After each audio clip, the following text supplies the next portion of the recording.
ایک بڑے بزرگوں میں ان کا شمار ہوتا ہے، ہماری کیا اوقات ان کے سامنے. لیکن یہ کہ جب بڑے حضرات ہیں، کچھ ہمارے ہی بڑوں میں سے ہیں، علماء ہیں جنہوں نے باقاعدہ آرڈر کیا ہے کہ کوئی بات جو ہے نا لوگوں کے سامنے، لوگوں کو گائیڈنس کی ضرورت ہے اس معاملے میں تاکہ لوگ افراط و تفرید کا شکار نہ ہو، تو پھر میں کچھ جسارت کر رہا ہوں چند الفاظ آپ کے سامنے پیش کرنے کی. پہلی بات یہ ہے کہ مولانا طاری جمیل صاحب ایک صاحب رائے آدمی ہیں، ان کو اپنی رائے بیان کرنے کا پورا حق حاصل ہے. اس پر دنیا میں کوئی بھی پابندی، اس رائے بیان کرنے پر پابندی نہیں لگا سکتا. آپ کو اپنا ظرف تھوڑا سا وسیع کرنا چاہیے کہ آپ اپنے سیاسی لیڈروں کی پالیسی کے خلاف، آپ کے سیاسی لیڈروں کی پالیسی کے خلاف اگر کوئی چل رہا ہے تو آپ کے اندر اتنا ظرف ہونا چاہیے کہ آپ اس کو برداشت کرو. یہ جو ایک طوفان بدتمیزی مچایا ہوا ہے فیس بک پر، یہ آپ کے جو طریقہ کار ہے نا، یعنی آپ کی جو زبان ہے اور آپ کا جو اسٹائل ہے، اس سے یہ آپ کی ویلیو پڑھے لکھے لوگوں کی نظر میں گرا رہا ہے. یعنی آپ خود اپنے آپ کو بدنام کر رہے ہیں. حضرت مولانا طاری جمیل صاحب سے اللہ نے جو دین کا کام لیا ہے، اتنا بڑا کام اللہ نے، اور ایسے جگہوں پر لیا ہے، یعنی ایسی جگہوں پہ انہوں نے کام کیا ہے کہ جہاں ان کے علاوہ کوئی بھی کام کرنے والا موجود نہیں ہے. ابھی اگر انہوں نے کسی حاکم کے حق میں اس کی اچھی چیزوں کو ہائی لائٹ کر کے اس کو اپریشیٹ کر دیا تو یہ کون سا جرم ہو گیا بھائی؟ یہ کون سی کتاب میں لکھا ہے کہ یہ جرم ہے؟ لوگوں کے میسج آ رہے ہیں، امام احمد ابن حنبل ظالم حاکم کے سامنے ڈٹ گئے تھے اور ان کا جیل سے جنازہ نکلا. امام ابو حنیفہ ڈٹ گئے تھے، انہوں نے وزارت کو قبول نہیں کیا، ان کا جیل سے جنازہ نکلا. امام ابو حنیفہ رحمہ اللہ تعالی نے اگر وزارت قبول نہیں کی تو کیا ساری دنیا کے سارے علماء میں کسی نے بھی وزارت قبول نہیں کی ہے؟ امام ابو یوسف نے قاضی القضاء کا عہدہ قبول کیا. امام احمد ابن حنبل رحمہ اللہ تعالی جو اس حاکم کے سامنے ڈٹ گئے تھے، وہ اس بیس پہ نہیں ڈٹے تھے کہ وہ ان کا کوئی ذاتی رنجش تھی یا کوئی مسئلہ تھا. امام احمد ابن حنبل کو حاکم وقت مجبور کر رہا تھا کہ اس کی مرضی کا فتویٰ دیں. بات آ رہی ہے سمجھ میں؟ اس وقت کا جو خلیفہ تھا اس کی رائے یہ تھی کہ قرآن مجید اللہ کی مخلوق ہے، اللہ کی صفت نہیں ہے. امام احمد ابن حنبل کی رائے یہ تھی کہ قرآن اللہ کی صفت ہے، اور یہی اہل سنت کا عقیدہ تھا. حاکم وقت گن پوائنٹ پہ مجبور کر رہا تھا کہ آپ وہی فتویٰ دیں جو میں دیتا ہوں، کیونکہ لوگ آپ کو سنتے ہیں. اگر کوئی حاکم کسی مفتی کو، کسی عالم کو مجبور کرے کہ جو میں رائے رکھتا ہوں آپ کو اسی پہ فتویٰ دینا پڑے گا، پھر کسی عالم مفتی کے لیے جائز نہیں ہے کہ وہ اپنے فتوے کو حاکم کے کہنے سے تبدیل کرے. یعنی حکومت کی اس قسم کی چاپلوسی کیا ہے؟ بولو نا بھائی، ناجائز ہے. یعنی ایسی چاپلوسی کہ آپ غلط بیانی شروع کر دیں. حضرت مولانا طاری جمیل صاحب نے یہ جو کلپ ہے جس میں عمران خان کی حمایت کی ہے انہوں نے، میں نے بار بار سنا اس کلپ کو، اس میں کہیں بھی ایسا نہیں ہے کہ کسی غلط بات میں عمران خان کی انہوں نے کیا کی ہو. لوگ کہہ رہے ہیں کہ عمران خان کی ابھی اسمبلی نے شراب کا بل پاس نہیں کیا تو مولانا نے اس کی مخالفت کیوں نہیں کی؟ تو مولانا حمایت بھی تو نہیں کی نا. نہیں یاری میرا خیال ہے اگر مولانا اس کی حمایت کرتے کہ عمران خان اتنا اچھا آدمی، دیکھو اس کی اسمبلی میں شراب پر بل پیش ہوا اور وہ پاس نہیں ہوا، کتنا اچھا آدمی ہے، ماشاءاللہ ماشاءاللہ بہت زبردست کام ہو گیا، تو آپ کہتے یار یہ تو حکومت کی بالکل حمایت کر رہے ہیں. رہا یہ مسئلہ، ممکن ہے آپ یہ کہہ سکتے ہیں، پہلی بات تو میں ایک بات بتا دوں، مولانا طاری جمیل صاحب نے جو عمران خان کی حمایت کی ہے تو یہ پی ٹی آئی کی حمایت نہیں ہے، نہ پی ٹی آئی کی حمایت ہے نہ پی ٹی آئی کی مخالفت ہے. مولانا ان چیزوں میں نہیں پڑتے اور اب تک انہوں نے اپنا دامن ان چیزوں سے بچا کے رکھا ہوا ہے. اور میری رائے میں اگر وہ پی ٹی آئی کو برحق سمجھتے ہیں تو پی ٹی آئی کا نام لے کے بھی حمایت کر دیں. تو اگر آپ کو اس سے اختلاف ہے تو آپ ایک کلپ بنا دو کہ بھائی مولانا جو حمایت کر رہے ہیں ہمیں اس سے اتفاق نہیں ہے، اور مولانا کے جو دلائل ہیں ہم ان دلائل کو تسلیم نہیں کرتے اور اس کے غلط ہونے کے یہ دلائل ہیں. بات ختم ہو جائے گی. نہیں یاری میرا خیال ہے بات بھائی، اگر وہ پی ٹی آئی کی صراحتاً حمایت کریں نا مولانا طاری جمیل صاحب، ان کا حق ہے، حمایت کر سکتے ہیں، وہ عالم دین ہے، ان کی ایک سوچ ہے، ان کا ایک تجربہ ہے، ان کا ایک، اور حکمرانوں کے ساتھ اٹھے بیٹھے ہیں وہ. میں اور آپ اتنا قریب نہیں ہے جتنا قریب وہ رہے ہیں، تو ان کو زیادہ پتا ہوگا، ہم اور آپ کو زیادہ نہیں پتا.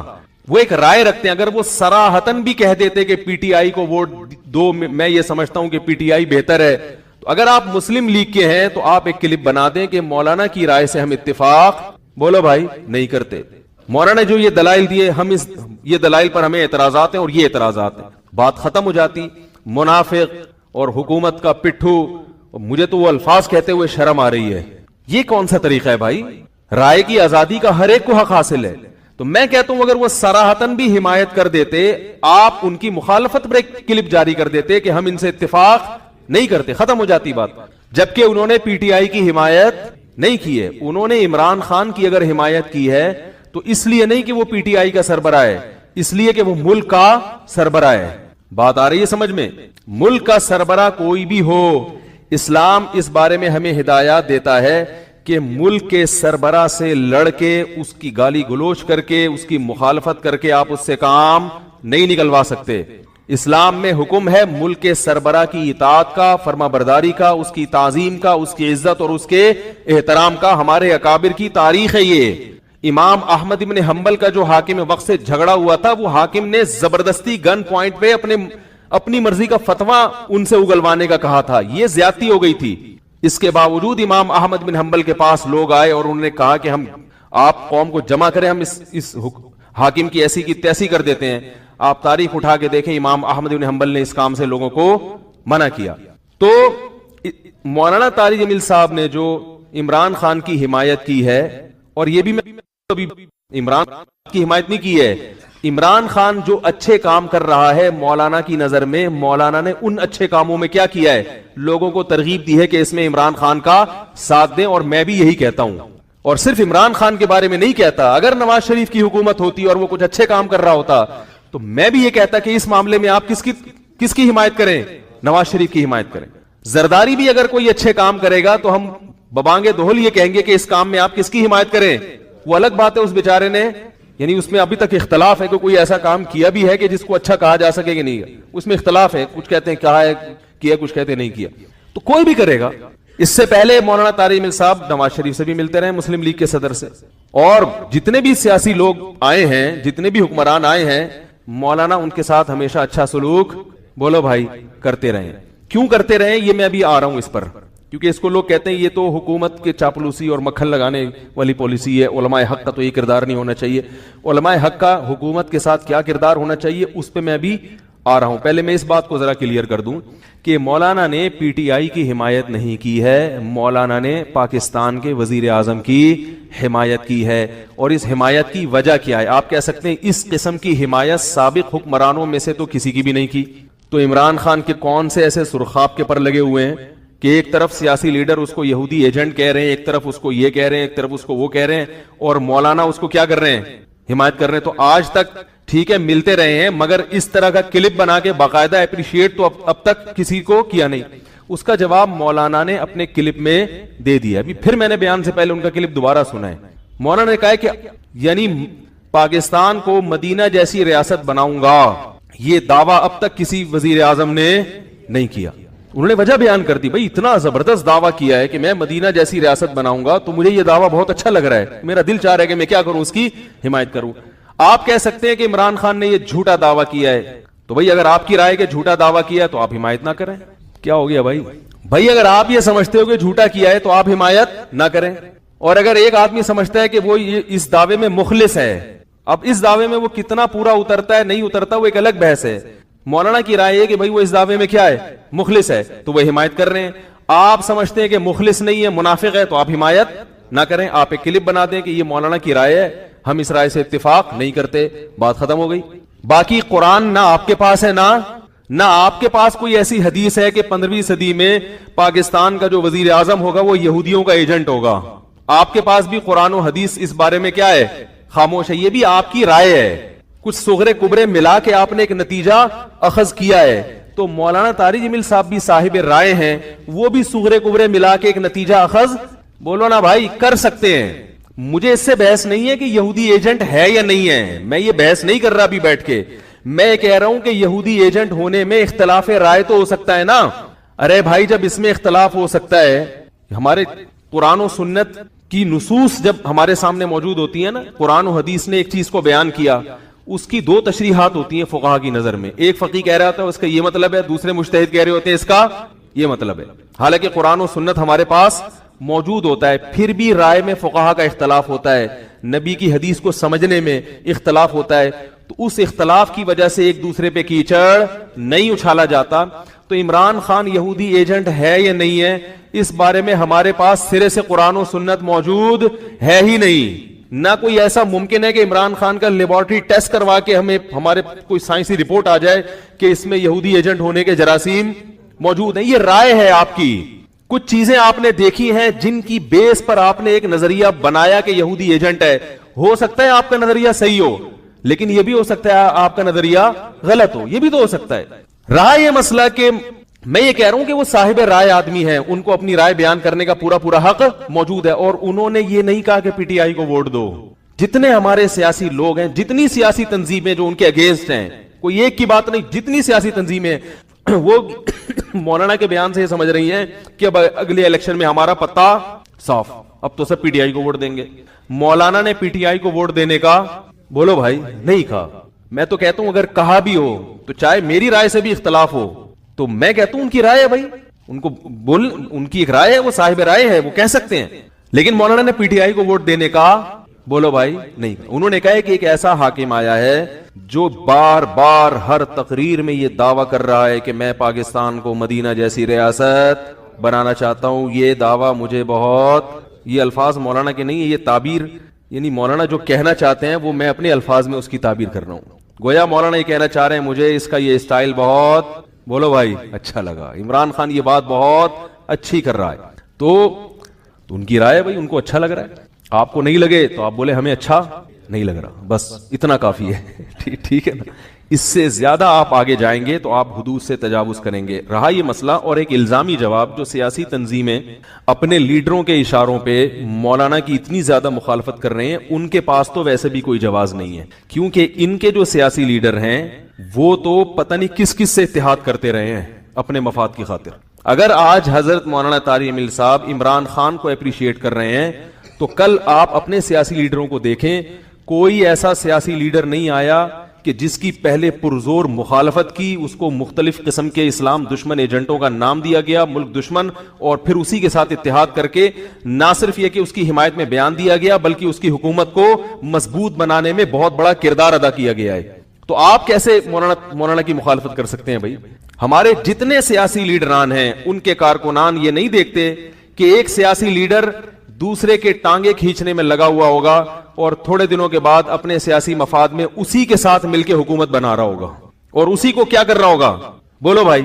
جنرل مشرف کے دور میں ایسا ہوا, ساری سیاسی تنظیموں نے مشرف کو پہلے ملک کا غدار, قادیانی, ایجنٹ, اسلام دشمن, امریکہ کا پٹھو, کیا کیا نہیں کہا ہوگا.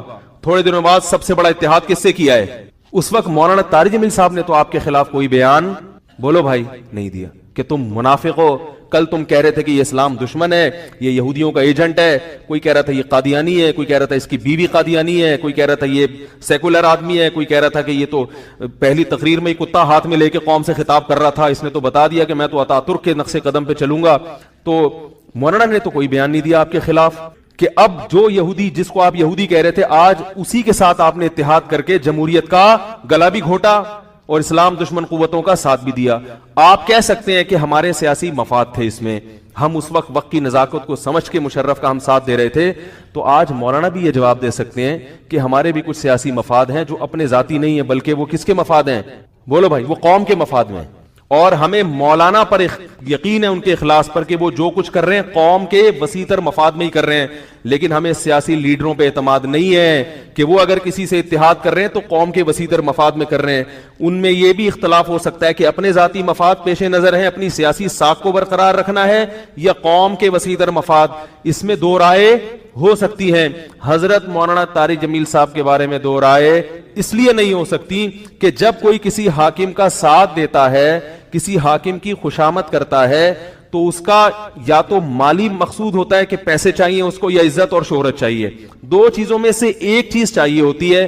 انسان جب حکومت کا ساتھ دیتا ہے یا حکومت کی خوشامدیں کرتا ہے, یہی مقصد ہوتا ہے نا بھائی. جو لوگ بھی حکمرانوں سے ملتے ہیں جا کے ان سے بڑی تمیز سے بات کریں گے اور جی حضور کے نعرے لگائیں گے, ان کے پاس یا تو وہ پیسے چاہتے ہیں, کیا خیال ہے بھائی, یا وہ کیا چاہتے ہیں کوئی عہدہ یا شہرت. حضرت مولانا طارق جمیل صاحب کے پاس پیسوں کی کمی بولو بھائی نہیں, اور ایک دھیلا بھی مجھے نہیں, میرے علم میں نہیں ہے, نہ کوئی ثابت کر سکتا ہے کہ انہوں نے خوشامد کر کے کسی کی جیب سے 1 روپیہ بھی نکالا ہو. ایک دھیلا بھی نہیں نکالا ہوگا انہوں نے.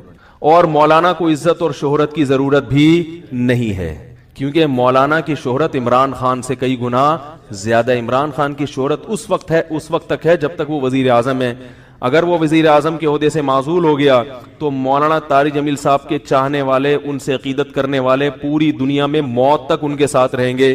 عمران خان کا ایسا ساتھ دینے والے لوگ نہیں ہیں۔ میں برائی میں نہیں کہہ رہا، نہ میں اچھائی میں کہہ رہا ہوں، میں ایک بات کر رہا ہوں۔ تو مولانا کو کیا، مولانا کا شمار کہا جاتا ہے کہ دنیا کے 5 مؤثر ترین لوگوں میں ہے، یعنی جو ریسرچ ہے نا کہ دنیا کے 5 وہ لوگ جن کو سب سے زیادہ دنیا میں سنا جاتا ہے، ان میں سے ایک کون ہے؟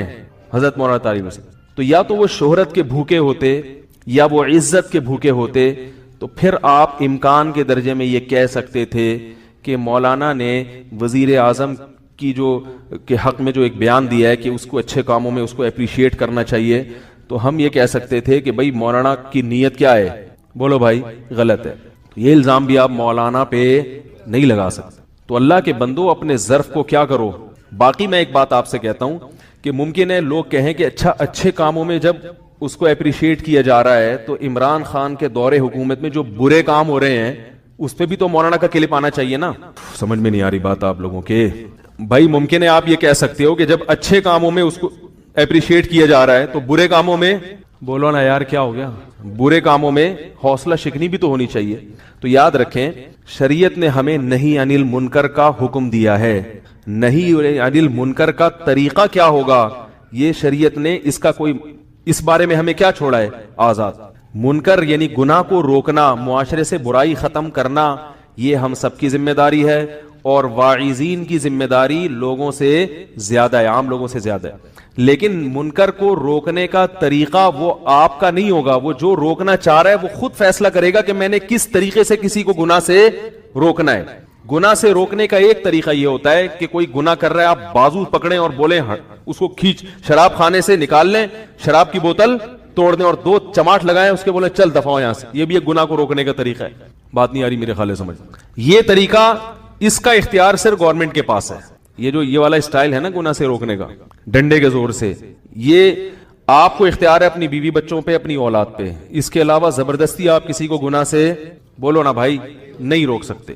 یہاں تک کہ امام ابو حنیفہ رحمہ اللہ تعالی کی رائے ہے کہ اگر کسی نے کسی شخص کے گناہ کے آلات لے کے توڑ دیے تو اس پر ضمان واجب ہے۔ آپ نے کسی گلوکار کو گاتے ہوئے دیکھا، وہ بجا رہا ہے اپنا باجا، تو یہ گناہ کا آلہ ہے نا، گناہ معصیت کا آلہ ہے، وہ اپنا وہ ٹڑنگ ٹڑنگ بجا کے ناچ رہا ہے، گٹار۔ تو آپ نے کیا کیا؟ آپ نے کہا، نبی صلی اللہ علیہ وسلم کی حدیث ہے، من رأى منکم منکرا فلیغیرہ بیدہ، حدیث میں آتا ہے جو گناہ کو دیکھے اسے چاہیے اپنے ہاتھ سے تبدیل کر دے، اگر استطاعت نہیں ہے تو زبان سے۔ آپ نے کہا مجھ میں چونکہ استطاعت ہے، آپ گئے اس کا باجا لیا، دھاڑ کر کے توڑا اور نعرہ تکبیر لگاتے ہوئے بھاگ گیا کہ آج میں نے گناہ کو اپنے ہاتھوں سے توڑ دیا ہے، اور یہ حدیث پیش کی آپ نے۔ تو مجتہد کیا کہتے ہیں امام حنیفہ، جن کو مجتہد اعظم قرار دیا گیا ہے، وہ کہتے ہیں کہ آپ کو اس کے باجے کے پیسے، بولو بھائی، دینے پڑیں گے، کیونکہ ڈنڈا چلانے کا اختیار کس کے پاس ہے؟ آپ صرف اپنے بچے کے ہاتھ میں اگر باجا نظر آئے نا، گٹار، اس کو تو توڑ سکتے ہیں۔ بیگم صاحبہ اگر گٹار گھر میں بجا رہی ہیں، آج تو بیگم پہ زور نہیں چلتا تو حکومت پہ زبردستی کیسے کروائی جا سکتی ہے بھائی؟ کئی لوگ مجھے کال کر کے کہتے ہیں کہ مفتی صاحب میری بیگم پردہ نہیں کرتی۔ میں کہتا ہوں شادی سے پہلے نہیں کرتی؟ ہاں پہلے سے نہیں کر رہی ہے، تو برداشت کرو بھائی، اب محبت کے علاوہ آپ کے پاس کوئی آپشن نہیں ہے۔ وہ کہے گی کہ اگر پردے والی سے کرنی تھی تو مجھ سے کیوں کی؟ تو آپ بھائی محبت سے سمجھا سکتے ہو۔ تو جب اس زمانے میں بیوی پر زبردستی نہیں کی جا سکتی تو کیا حکمرانوں پہ زبردستی ہو سکتی ہے؟ تو امام حنیفہ کہتے ہیں گٹار اگر آپ نے توڑ دیا تو آپ کو پیسے دینے پڑیں گے۔ دلیل کیا ہے؟ دلیل یہ ہے، آپ کہہ سکتے ہیں مجھ میں استطاعت تھی، وہ کہتے ہیں یہ استطاعت نہیں ہے، کیونکہ اس کے جو نتائج نکلیں گے اس سے معاشرے میں فساد پیدا ہوگا۔ استطاعت کا مطلب یہ ہے کہ گناہ سے آپ نے جب لوگوں کو روکا تو اس کے جو سائیڈ ایفیکٹ ہیں ان سے بچنے کا آپ کے پاس اس کی کیا دوا ہے بھائی؟ ہر بیماری کی دوا کے سائیڈ ایفیکٹ بھی ہوتے ہیں نا۔ ایک مریض ہے، وہ بیچارہ اتنا کمزور ہے کہ وہ آگمنٹن 500 mg برداشت ہی نہیں کر سکتا۔ آپ نے کیا کیا کہ چونکہ مرض بہت شدت سے پھیل چکا ہے اور اینٹی بائیوٹک کھلانا ضروری ہے، تو آپ نے 500 mg کی 4 گولیاں اس کو کھلا دی کہ تاکہ جتنے جراثیم ہیں وہ ایک دم وہ سارے جراثیم کیا ہو جائیں، ختم ہو جائیں۔ اس سائیڈ ایفیکٹ میں وہ جو اتنا بڑا جرثومہ ہے نا جو مریض ہے وہ بھی کیا ہو گیا۔ تو بھائی اس کا سائیڈ کہ نتائج جو اس کے ضمنی نتائج نکلیں گے، ضمنی نقصانات ہوں گے، اس کی بھی پہلے سے تلافی بولو بھائی ضروری ہے. تو امام حنیفہ کہتے ہیں کہ گورنمنٹ یا حکومت جب ڈنڈا چلاتی ہے تو اس کے پاس سائیڈ ایفیکٹ سے بچنے کے طریقے بھی ہوتے ہیں، بلکہ اس کے سائیڈ ایفیکٹ ہوتے ہی نہیں ہیں، اس کے نقصانات ہوتے ہی نہیں ہیں، اور اگر ہو تو حکومت کے پاس اس کا حل ہوتا ہے. پبلک جب یہ کام کرے گی اور قانون اپنے ہاتھ میں لے کے لوگوں کے معصیت کے وہ باجے توڑے گی اور جا کے ویڈیو سینٹروں جو فلمی جہاں گانے وغیرہ ان دکانوں پہ آگ لگائے گی یا توڑے گی، تو اس کے جو سائیڈ ایفیکٹ ہوں گے ان کا لوگوں میں تحمل نہیں ہوتا.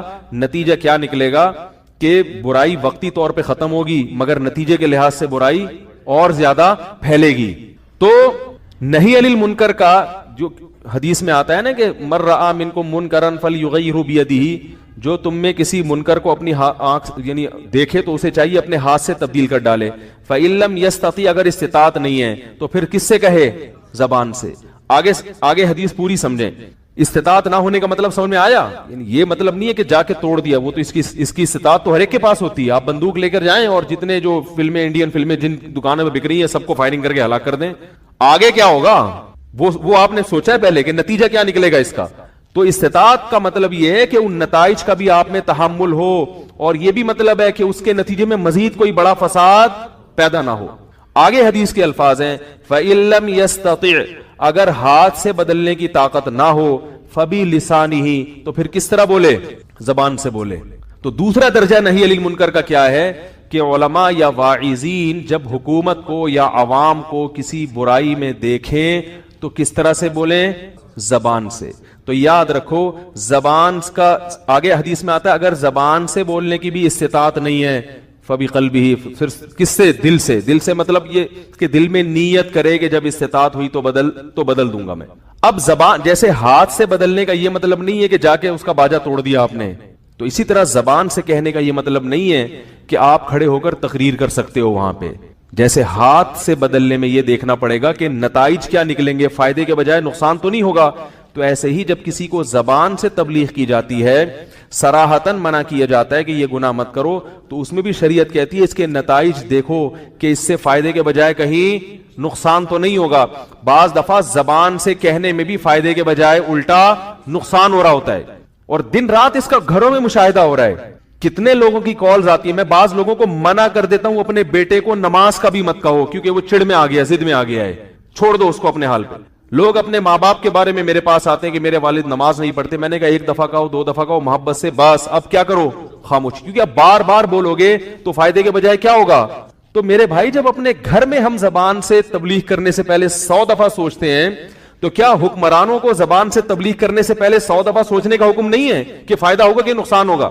حضرت مولانا طارق جمیل صاحب چونکہ دائی ہیں، وہ زبان سے روکنے سے پہلے 100 دفعہ سوچیں گے کہ میں نے اگر عمران خان کو یا وزیر اعظم کو یا فوج کے سربراہ کو یہ کہہ دیا کہ یہ جرم ہے، اس کا یہ نقصان ہے، تو کہیں اس کا فائدے کے بجائے نقصان نہ ہو. تو ان کی رائے ہے، وہ یہ سمجھتے ہیں کہ میرے لیے ایسے موقع پہ خاموشی بولنے سے زیادہ بہتر ہے. اور ممکن ہے دوسرا عالم یہ سمجھتا ہو کہ نہیں میرے لیے بولنا ضروری ہے، اس کے نقصانات کم ہے، فائدہ زیادہ ہے، تو وہ بولے. تو اس میں رائے کا اختلاف بولو بھائی ہو سکتا ہے. ایک آدمی سمجھتا ہے کہ میں اپنی بیوی کو، بیوی کی مثال سے دے رہا ہوں کہ بیوی پر تو آپ کی حکومت ہوتی ہے نا، جب اس پہ آپ سوچے سمجھے بغیر تبلیغ نہیں کرتے اور آگے ڈر رہے ہوتے ہو کہ پتہ نہیں آگے سے جوتا آئے گا یا بیلن آئے گا، تو حاکموں کو تبلیغ یا حکمرانوں کے ساتھ ملتے ہوئے ان کو سیدھے راستے پہ لانے کے لیے کیا وہ طریقہ اختیار کیا جائے گا جو فیس بک پہ لوگ کمنٹس کر کے سمجھا رہے ہیں مولانا کو کہ آپ اس طرح کیوں نہیں بولا، آپ نے یہ کیوں نہیں بولا، آپ نے یہ کیوں نہیں بولا؟ وہ لوگوں سے پوچھیں گے کہ آپ بتاؤ میں نے عمران خان کو جا کے کیسے تبلیغ کرنی ہے. تو سینس لیس لوگ ہیں، جذباتی لوگ ہیں، یہ لوگ مذہب کو بدنام کرنے والے لوگ ہیں. حضرت مولانا طارق جمیل صاحب جس طبقے میں محنت کر رہے ہیں اس طبقے میں عام علماء محنت نہیں کر رہے، اور وہاں تک اس اسٹائل میں پہنچا جا ہی نہیں سکتا جو ہمارے عام طور پہ واعظین کا انداز ہے. میں اس انداز کو برا نہیں کہہ رہا، وہ دوسروں کے لیے مفید ہے لیکن ہر ایک کے لیے مفید نہیں ہے. وہ میرے پاس اداکارائیں آ چکی ہیں، اداکار نہیں اداکارائیں، میں نام بھی بتا سکتا ہوں لیکن پھر میرے خلاف ایک کلپ بن جائے گا کہ دیکھو یہ فلمی اداکاروں کے نام لے کے ممبر پہ وہ کر رہا ہے. انہوں نے بتایا کہ ہمیں مولانا طارق جمیل صاحب کیسے دین پر لے کر آئے ہیں. ایک دفعہ بھی ان کو یہ نہیں کہا کہ سر پہ دوپٹہ رکھو. وہ فلمی اداکار جو فلموں میں ناچنے اور گانے والی مولانا اس کے پاس تبلیغ کے لیے گئے ہیں تو ایک دفعہ بھی یہ نہیں کہا کہ اپنے سر پہ دوپٹہ رکھو, نہیں یاری میرے خیال بات سمجھ, ایک دفعہ بھی یہ نہیں کہا کہ نماز پڑھا کرو, بیٹھ کے گپ شپ لگا کے آ گئے بس.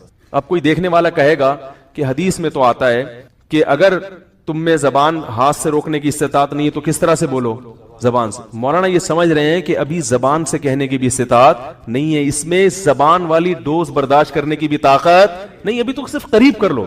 عامر خان جو بڑا فلمی اداکار تھا, مولانا جب اس کے پاس گئے, ہمارے ایک استاذ نے بتایا پوری رات نماز میں دعا مانگتے رہے ہیں اس کی ہدایت کے لیے. اگر 1 گھنٹے کی ملاقات ہے تو دعاؤں میں 4 گھنٹے لگائے ہیں. بات آ رہی ہے سمجھ میں؟ یہ جذبہ ہے نا کسی کو سیدھے راستے پہ لانے کا. جب کسی میں جذبہ ہوتا ہے تو وہ 100 دفعہ سوچتا ہے کہ اس کو کیسے تبلیغ کرنی ہے. میں نے 1 گھنٹے کی ملاقات سے پہلے 4 گھنٹے اللہ کے سامنے بولو بھائی گڑ گڑانا کہ کس طرح دین پہ آ جائے. اور جتنی دیر ملاقات ہوئی ہے اس میں دین کی تبلیغ کی کوئی بات سرے سے بولو بھائی کی نہیں ہے.